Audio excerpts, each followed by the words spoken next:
Mark chapter 4, yan yung talinghaga na 4 na binhi. Okay, verse 2. At sila'y tinuruyan niya maraming bagay sa pamamagitan ng talinghaga. Ganito ang sinabi niya, pakinggan ninyo. Sa kanyang paghasik, may binhing nalaglag sa daan. Amen. Dumating ang mga ibon at tinuka ang mga iyon. Okay, merong maghasik. Sino yung maghasik na yan? Teacher, pastor, evangelist, fivefold ministry according to Ephesians chapter 4 verse 10 to 11. Ang inihasik ay ang salita. Ito ang mga nasa daan na nahasikan ng salita. Pagkatapos nilang mapakinggan ito, pagdakay dumarating si Satanas at inalis ang salita. Ibig sabihin yung salita nandito. Nung papasok na dito, na ganyan kagad ni Satan. Yung ibon represent si Satan. Amen. Imagine yung ibon. Pag binigyan mo ng pagkain, anong trabaho niyan? Tuka. Kain. Tuka, kain. It doesn't care yan. Kung ano yung matuka niyang kain. Kaya tayo, hindi tayo dapat maging ibon din. Bakit? Sabi ni Minister Susan kanina, tayo ay mga agila, hindi ibon. Ang agila, pag tumuka ng pagkain yan, susuriin niya yan, hindi niya kagad lunukin yan. Pagkuha niya, lilipad yan siya. Amen. Uunahin niya yung kanyang mga inakay. So tayo ay mga agila. We are flying like wings of an eagle. We shall run, not be weary. We shall walk, not be faint. Hindi kagad tayo napapagod.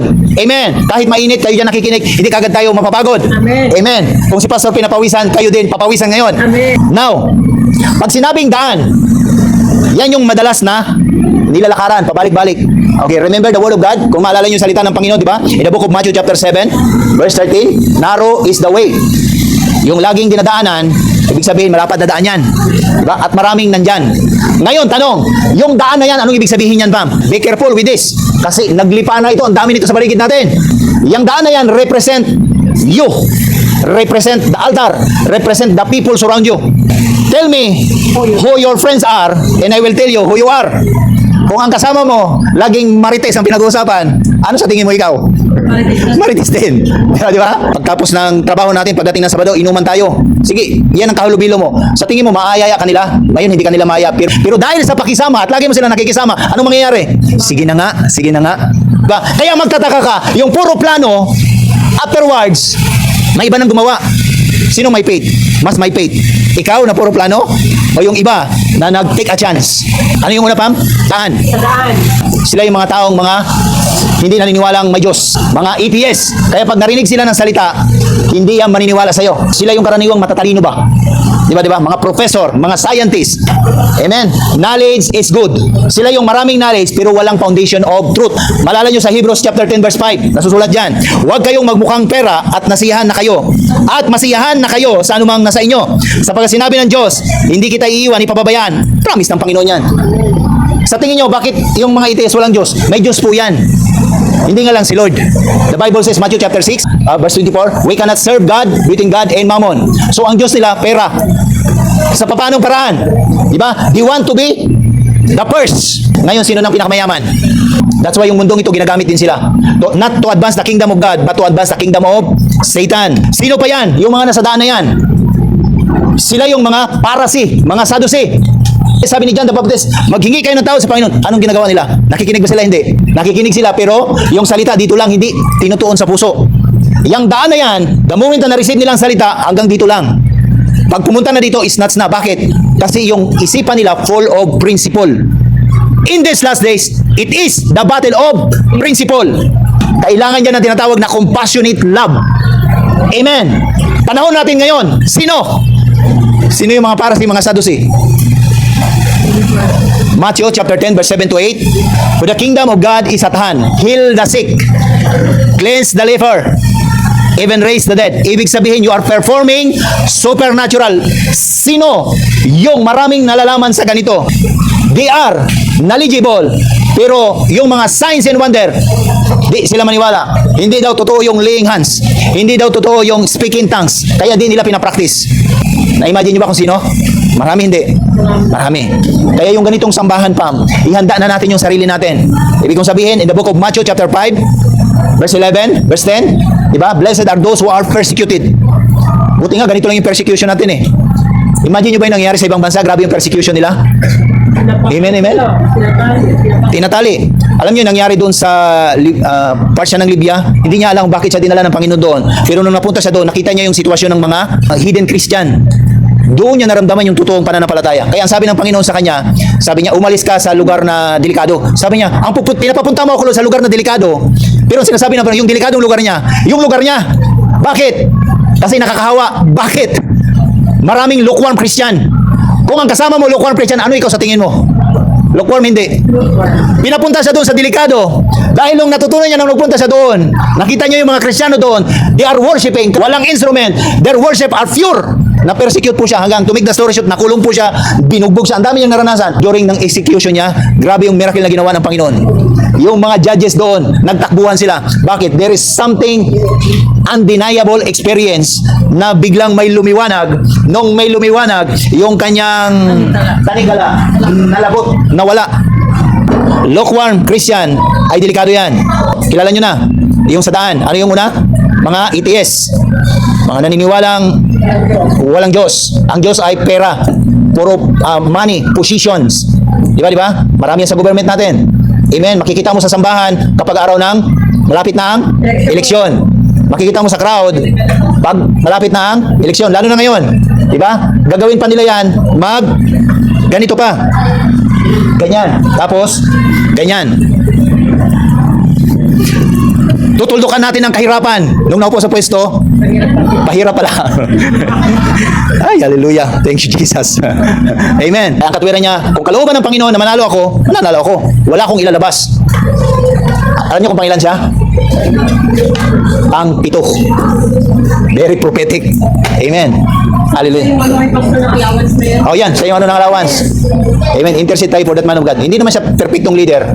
I don't know his story. But the moment nung I see him, nag-start na ako mag-intercede sa kanya. But I believe meron siyang malaking kagampanan sa syudad ng Puerto Princesa. Saka pastor, yung pagkatuko na yung kagawan, namatay yung kapatid niya kahit sa pumalit, pero hindi talaga tayo yung kagawan.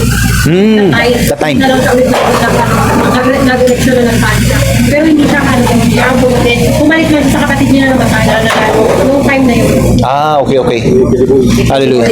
Piliboy. Yun, nanalo siya ang pumalit. Siya pumalit. Oo, tapos mag-ulit ang eleksyon na nagpaan.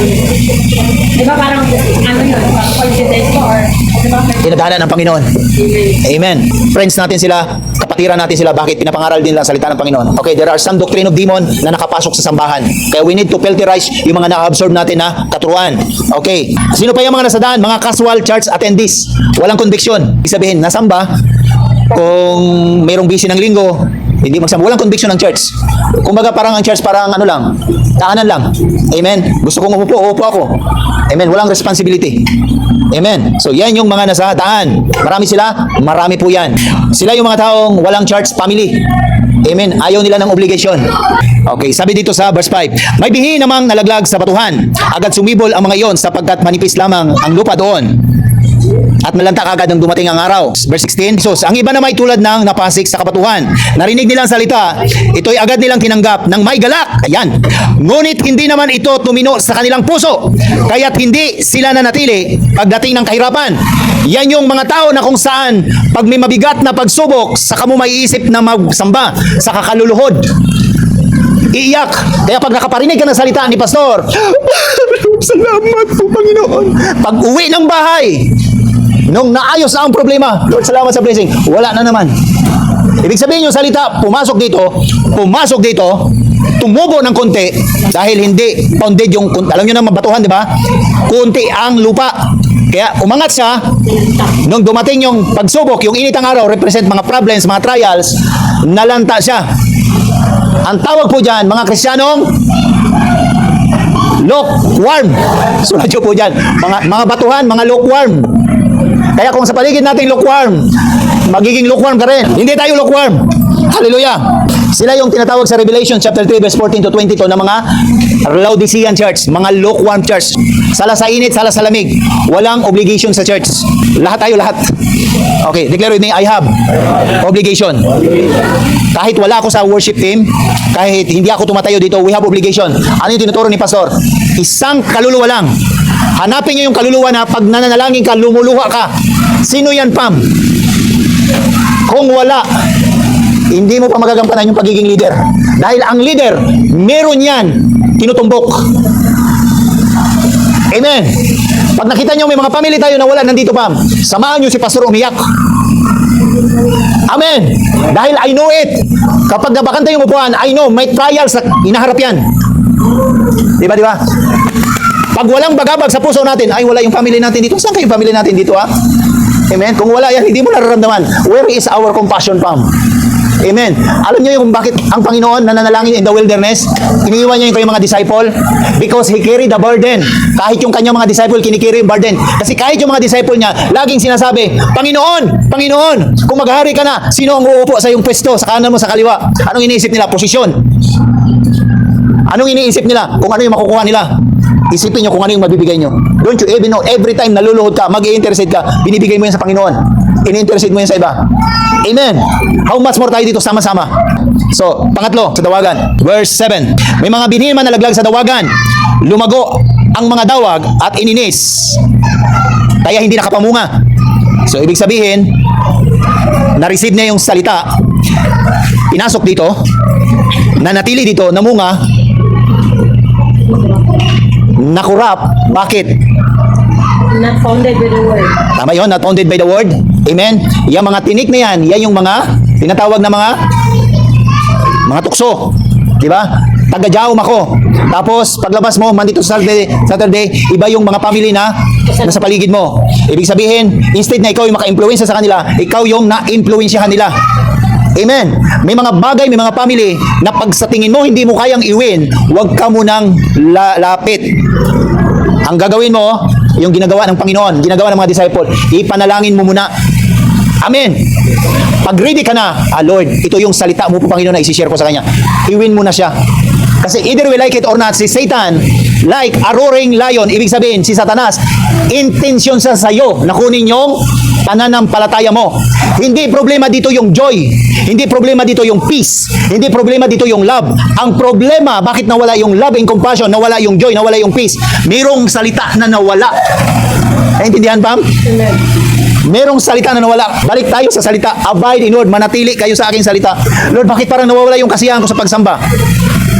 Di ba dapat, Lord, yung ikapitong araw, masaya ako dyan, nagpupuri ako? Amen. Bakit nawala? Nehemiah 8:10, the Bible says, the joy of the Lord My strength. is our strength. Amen. Trust in the Lord with all your heart. Proverbs chapter 3, verse 3 to 5. Palitan natin ng salita. Amen. Hallelujah. Ang mga matitinik, sila yung mga devil. Ibig sabihin, mapanukso. Lust of the flesh, lust of the eyes, the pride of life. Lahat po yan pinagtagumpayan na ng Panginoon. Napagtagumpayan niya yon sa pamamagitan ng salita. It is written. Hallelujah. Sila yung mga taong mahilig mag-compromise. Katulad ng mga compromising word. Halimbawa, sasabihin natin, hindi muna ako magsamba. Mag-online na lang muna ako. Alam niyo yung purpose ng physical church? Build intimacy. Alam niyo kung bakit nanalangin tayo? Sinasabi ko kanina, bakit ipanalangin natin ang bawat isa? Intimacy po yan, Pam. Kasi we testify the testimony of others. Tayo nagiging saksi. Amen. At importante sa Panginoon yung testimony. Amen. Last. Verse 8. At may binhing nalaglag sa matawang lupa, at ito'y tumubo, lumago, at nauhay ng mainam.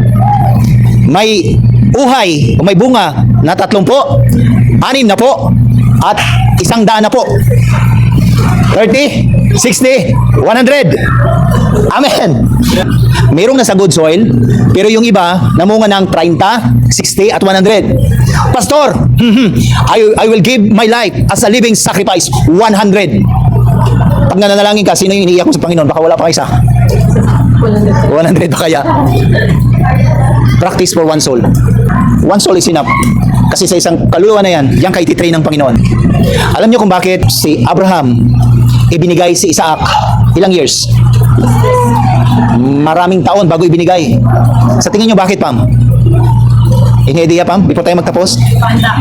Yes, maring hindi pa handa si Abraham o si Sarah. Tama po yun.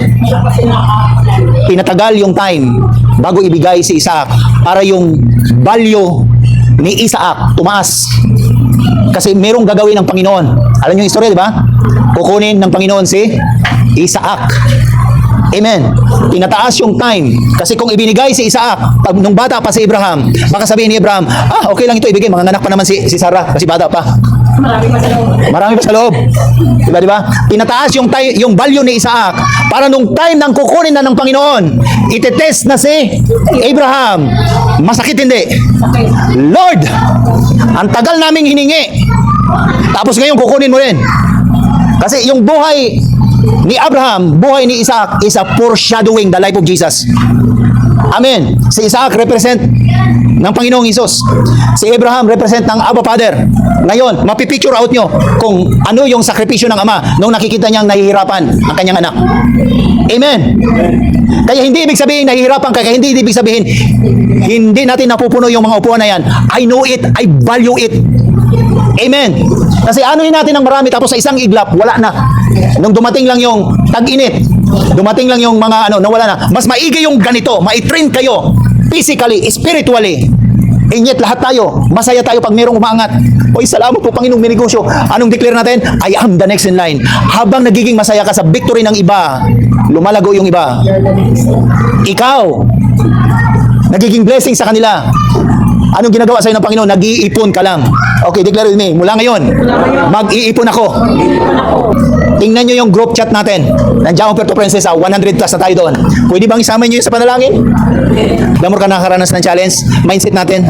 Opportunity pala ito para mas lalo kitang mas makilala ng gusto. Amen. Merong isang istorya, merong isang umiiyak na sundalo at habang umiiyak siya, gusto niyang pumasok doon sa White House pero hindi siya makalapit dahil napaka-busy ng schedule ng presidente. Umiiyak siya doon sa labas ng palasyo dahil importante yung kanyang sabihin at wala siyang kakayahan na masabi yon dahil napaka-busy ng presidente. At habang umiiyak siya, out of the sudden, merong lumapit. Merong isang bata. Ang sabi ng bata, bakit ka umiiyak? Ang sabi niya, kailangan ko makita ang presidente. Pero hindi ako makalapit dahil napaka-busy ng presidente. Kaya ang sabi ng bata, halika, samahan kita. Dumaan sila sa guardhouse, walang nagsita. Dumaan sila sa loob. Na-imagine niyo ba yung White House? Walang mga guard na nagsita. Dumaan sila doon sa receiving area, walang guard na nagsita. Walang mga bantay na nagpuna. Hanggang dumating sila doon to the office of the President of the United States. The first president in the United States is President Abraham Lincoln. At ang sabi ng bata, Dad, ito po yung sundalo mo, gusto kang kausapin. Dad, salamat, please, kausapin mo siya. Minsan lang nakita ng presidente yung kanyang anak na parang nangusap. Kaya yung sundalo na yon, VIP, nandyan ang presidente, kaharap siya. Ngayon, ano yung nagpapahirap sa atin? Bakit nahirapan tayong maka-access? Because we do not yet submitted to the Lord Jesus Christ, which is Him, the Word. Ito yung Diyos natin na nakikita. Amen. He will carry you, hawakan niyang kamay mo, at sasamahan ka niya directly access to the throne of grace, that whatever you ask, abide in me, and my words abide in you. Whatever you ask, basta't align yan sa kingdom ko. Hindi naman sasabihin doon ng sundalo. Sabi niya, naglapit ako sa iyo dahil may pangangailangan yung anak ko. No, it is for the service for the kingdom. Amen. Kaya pag if it is for the kingdom, hingin nyo. Dapat mag-act tayo parang katulad ni pastor. Amen. Hallelujah. Kung si pastor, ginagamit ng Panginoon, may ikukwento ako dahil meron akong pinag-pray. Hallelujah. Ikaw na yung ginagamit ng Panginoon. Amen. Palakpakan natin ang Diyos na buhay. Sa eskwelahan, sa opisina. Amen. Kahit gaano karami yung PWD. Amen. Start for one soul. Sino yung iniiyak natin? Diba? Huwag niyo ugaliin na mas iniiyakan pa natin yung mga drama dito. Isa yung mga kaluluwa na nangangailangan ng panalangin. Tayo po tayo in the presence of the Lord, Pam. Hallelujah. Thank you, Jesus. Father, in the name of Jesus, Lord, I deliver your word. Mula ngayon, naunawaan ng bawat isa sa amin, the mystery and the kingdom. That there's a lot of soul na sa paligid namin na nasa daanan, oh God. Kami ngayon, Lord, ay nasa mabuting lupa, oh God. But our enemy is just like a roaring lion, seeking whom we devour. Na kahit tayo pa na nasa mabuting lupa, pwede pa tayong mapunta sa mabato. Pwede pa tayong mapunta kahit sa daan. If we do not abide in the Word of God, even us, will be snatched by Satan. But hindi papayag si pastor at hindi rin kayo papayag at hindi kayo papayag na mag-intercede for the whole family. Huwag kayo papayag na tayo lang ang jaom. Start interceding for the family. Kung merong kaluluwa na iniyak mo sa Panginoon, family, asawa, anak, kaibigan, continues for it. Because the moment na lumuhod ka, the moment you release a word, and because you are jaom, you are Jesus, the Alpha and Omega, the special grace of God upon this ministry, that one day, yung mga niluluhod natin, pinapanalangin natin sa Panginoon, asawa man yan, anak man yan, kapatid man yan, kaibigan, kapitbahay, one day, ikaw ang gagamitin ng Panginoon to reach them out so that you will be a good vessel for God's glory. O rabasa karapan din minte.